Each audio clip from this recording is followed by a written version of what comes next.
نشاهد مقطع من فيلم علمي عن طائر البطريق يعيش في القطب الجنوبي، فإلى هذا المشهد نتابع مع السادة المشاهدين. نعم. ونود من حضرتك أن تشرح عن ما يعني يحتفظ به وما الله مكن هذا الطائر من خلال وصفات. أستاذ علاء، القطب الجنوبي أبرد منطقة في العالم، يبقى الشتاء فيها 6 أشهر، وتربية الصغير في بيئة صعبة كهذه البيئة تحتاج إلى تضحية كبيرة يصعب تخيلها.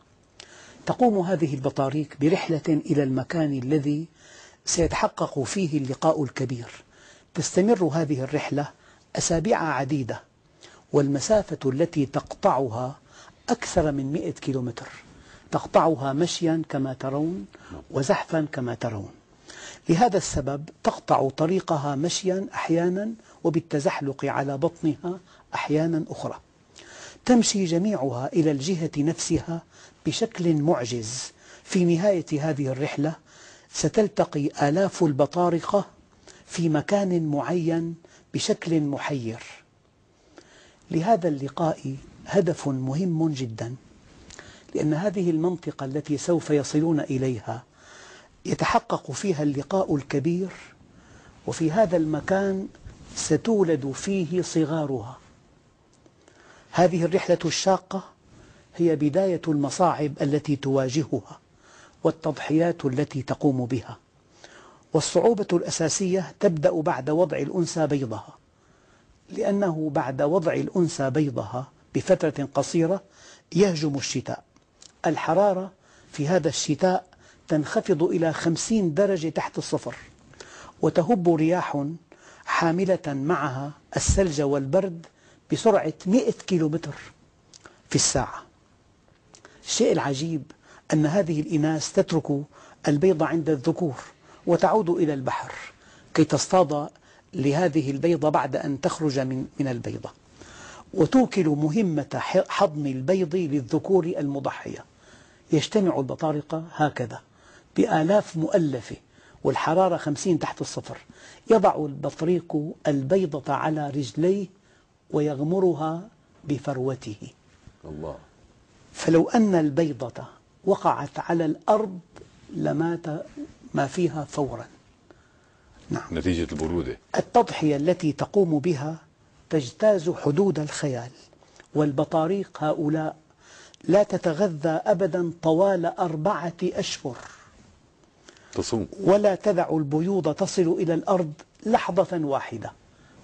يمشي مشية خاصة لأن على رجليه البيضة وقد غلفت بفروته، بل تبقى واقفة لأجلها على الدوام. 4 أشهر لا تأكل ولا تشرب حفاظا على البيضة، والحرارة 50 تحت الصفر، والرياح سرعتها 100 تحمل الثلج والبرد. تصطف البطاريق على شكل دائري كي تحتمي من الرياح القاسية. كل ما تستطيع فعله خلال الشتاء هو الصبر. نعم. بعد الأشهر ال4 الصعبة يبدأ الربيع مرة أخرى، يأتي الفرج، فالبيوض تفقس. بدأ الربيع يظهر فالبيوض تفقس، علامات الأزهار في القطب الجنوبي. نعم. ارتفاع الحرارة قليلا، نمت الأزهار الأشكال الجميلة حيث حل الربيع. نعم. فهلأ البيوض فقست وفتحت الصغار أعينها إلى الدنيا حديثا، وما زالت على أقدام آبائها حتى الآن لعدم تكون الطبقة الدهنية التي تحميها من البرد.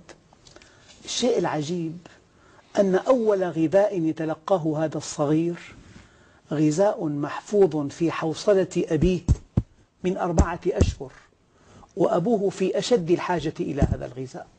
ويؤثر الأب هذا ابنه على نفسه وهو أشد الحاجة. صار له صايم 4 أشهر. تعلمنا دروسا في رعاية الأبناء. الآن تعود الإناث إلى الأرض. كانوا في البحر 4 أشهر ليجمعوا الصيد لصغيرها. جميل. في هذه الفترة ترجع الأنثى من البحر الواسع إلى الشاطئ. لم تبقى هي أيضا بلا عمل طوال 4 أشهر، بل كانت تخزن الغذاء في حواصلها لأجل الصغار بالاصطياد المستمر. وبمجرد رجوع الإناث تسرع ذكور البطريق التي صبرت على الجوع 4 أشهر إلى البحر، لأن الذكور تنزل في البحر لتصطاد بالتناوب. نعم، بالتناوب. بقيت بلا طعام 4 أشهر. نعم. وبمجرد إشباع ذكور البطريق ترجع إلى العش وتتابع تربية الصغار مع البطريق الأم. بعد مدة قصيرة تنمو صغار البطريق، الصغير نمى وصار قريبا من أمه. نعم. وترعرع. نعم. وتصل إلى حجم تستطيع فيه التنزه مع آبائها المضحية.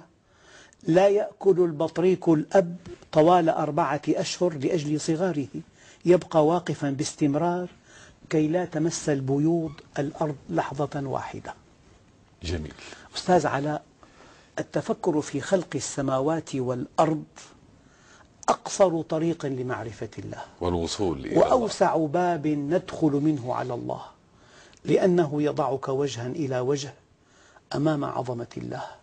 إن في خلق السماوات والأرض واختلاف الليل والنهار لآيات لأولي الألباب الذين يذكرون الله قياما وقعودا وعلى جنوبهم ويتفكرون في خلق السماوات والأرض ربنا ما خلقت هذا باطلا سبحانك فقنا عذاب النار. لأننا في موضوع العقل أداة معرفة الله.